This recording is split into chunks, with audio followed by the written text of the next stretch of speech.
What is the thing that everyone seems to know but you don't? What you think everyone knows but you? Write in the comments what you think about it. Enjoy the show. Story 1. Frankly, how made-up money works. It's completely made up. We can assign any value to it. So why does it have such an affect on people?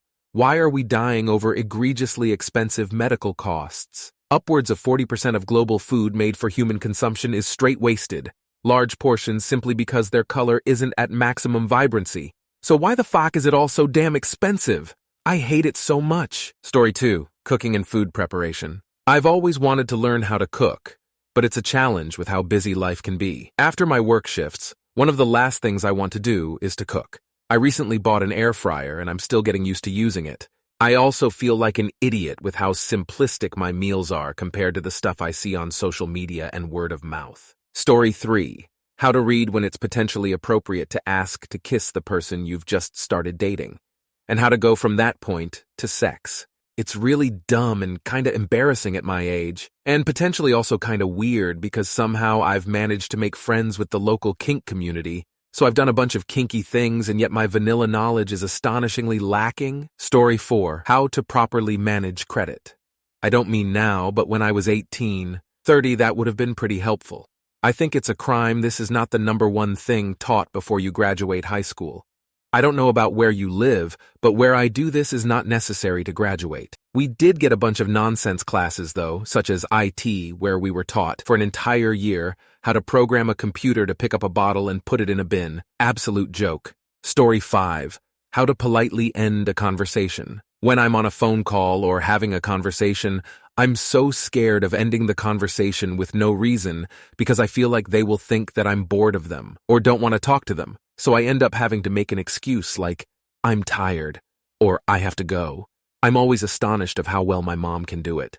Story 6. Why on earth you'd bring a kid into a world where their existence will be just working to pay bills, working 3 or 4 jobs just to pay damn bills until they die. No enjoyment of life, just bill paying, but yet it never stops any of you from popping out kids acting like these kids will have a great future if they want. Is it just because you put on blinders and pretend it'll be okay? I cannot understand why on earth you'd do it. Story 7. Whatever the hell aura is, I recently got ranked as second lowest in terms of aura in my friend group because I don't seem aware of it, and it confused me to hell and back. But everyone else seems to know what this is, so IDK, I guess I'm the dumb one here.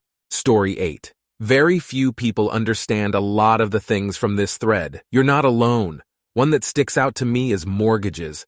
Almost nobody really understands that shit. If everyone did, they'd all be real estate agents. Most people that act like they know about car, they know just enough to sound like they are experts to those of us who know nothing. If not, they'd all be mechanics. I learned this by going to nursing school. I listened to people talk about their family's conditions at family gatherings all the time. They start with a factual statement always, something they heard a nurse, doctor say.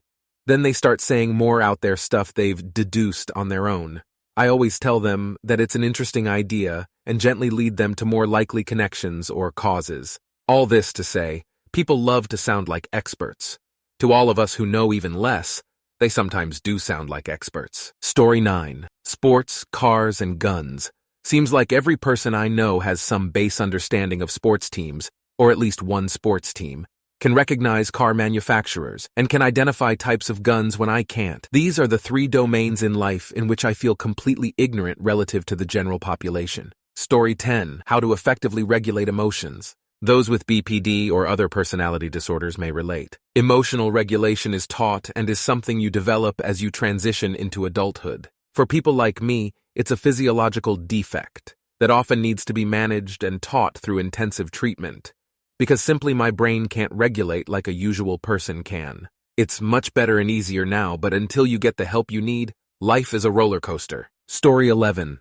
Almost everything TBH, I'm stupid as hell. For a while I assumed it's because I'm autistic and things just go over my head a lot, but now I think I'm probably just actually stupid. I didn't go to school, I don't have any partners, I don't know how to do almost anything or function as an adult. I'm just scrambling at all times to survive. Story 12, fucking driver's license. I like to play simulators on the computer, and when I sit down with an instructor, I feel like a kid who was put in front of the controls of a Boeing, patted on the back and wished good luck. This year marks the 6th anniversary since my last visit to the driving school, and I really don't like to think about going back there, and a driver's license would be very useful to me. Yeah, I know that everything is in my head, but it does not make me happier. Story 13. When a woman is or isn't interested in me.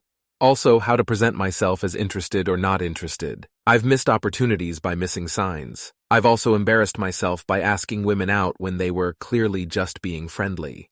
I've missed out on opportunities by giving up too easy. I've also offended married women twice my age by trying to pick them up when I thought I was clearly making conversation out of boredom. I've had to talk my way out of fistfights with angry boyfriends that magically appear from around the corner at a bar after daring to briefly say hello. Please make it make sense. Story 14. Dating. I don't have a friend group that goes out to bars and stuff anymore, and when I did, I was too cowardly to approach a woman. I've thought about doing the apps, but most people seem to think they're the spawn of the devil himself.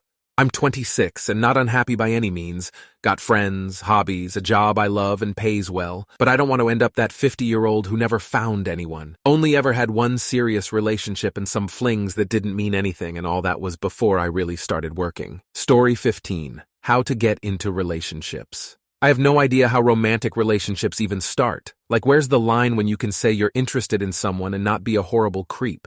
And yet it seems to be so easy for most people that it practically happens by accident. Story 16. Me, apparently. When I was in school, I got bullied a lot, and somehow word about me would spread, and there were kids that I literally never saw before in my life would be like, "No, my name? You can't play, sit here. Who are you? How do you even know me?" Story 17. People often know that it is safer to use a wet cloth to handle a hot object, as the moisture can help disperse heat and prevent burns. However, what some people might not realize is that using a wet cloth on very hot surfaces can actually create steam, which can cause steam burns. This is why it's essential to use a dry cloth or oven mitts for handling extremely hot objects, to avoid accidental injury from steam. Story 18. How to advance in your career. I got degrees, certifications, and exceeding expectations on my annual reviews. My bosses always tell me they're pleased with my work and enjoy having me on their team. No promotion, no management considerations. I don't get how everyone just seems to take that next step in their careers. Story 19. How to create lasting connections with other people.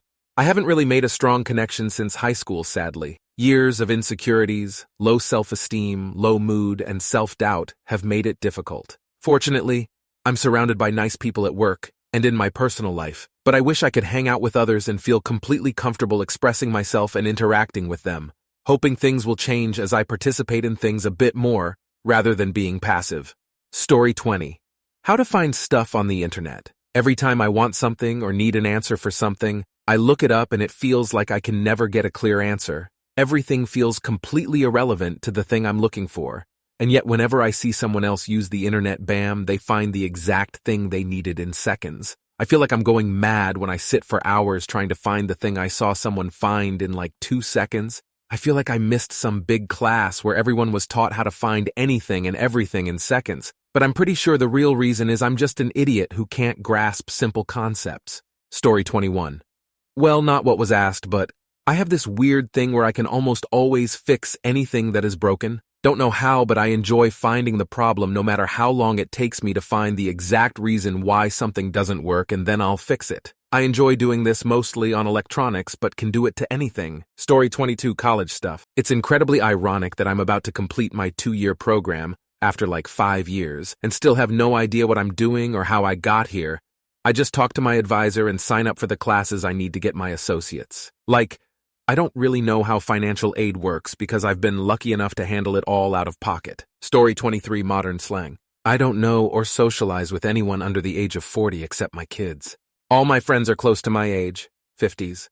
My wife's friends are her age, mid-40s. Our extended families are even older, 70s and up.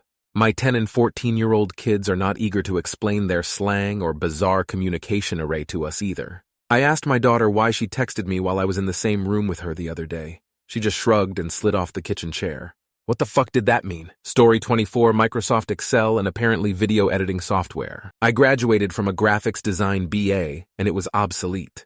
While I learned old printing press shit, kids a bit younger than me were learning video editing, animation, and online ad coding. By the time I tried learning all that shit, it got way competitive and my baby steps looked too noobish compared to the industry standards, so I stuck to my digital and traditional art. Story 25. Sort of related, as I'm now aware of it, but somehow hadn't been for years. In Final Fantasy VII, Aerith dies about halfway through the game and Sephiroth is the one that kills her. Now, I'd been using the internet rather frequently, maybe even too much, since I was about 9 years old. And I never heard about this at all, despite my friends telling me it was everywhere and was something of an impossible joke spoiler to escape. My friend group explained it in the way that, essentially, even if you didn't play the game or weren't interested in the slightest, you most likely at least knew of Aerith's death. I had only found out around 2-ish years ago that she died when I finally gave FFVII a try myself. It's crazy. Story 26. Sports. I don't really watch sports, so I have clue what's going on. However, sports is the only topic where people just bring up and expect the other person to know exactly what they're talking about, even to complete strangers. If anyone did that with any other topic, the other person would look at you like you were nuts. Story 27. Politics, especially local. Somehow everyone knows everything going on in the political world. No one watches TV or the news anymore. Where the heck is the information coming from? I literally have no idea what's going on or even where to look.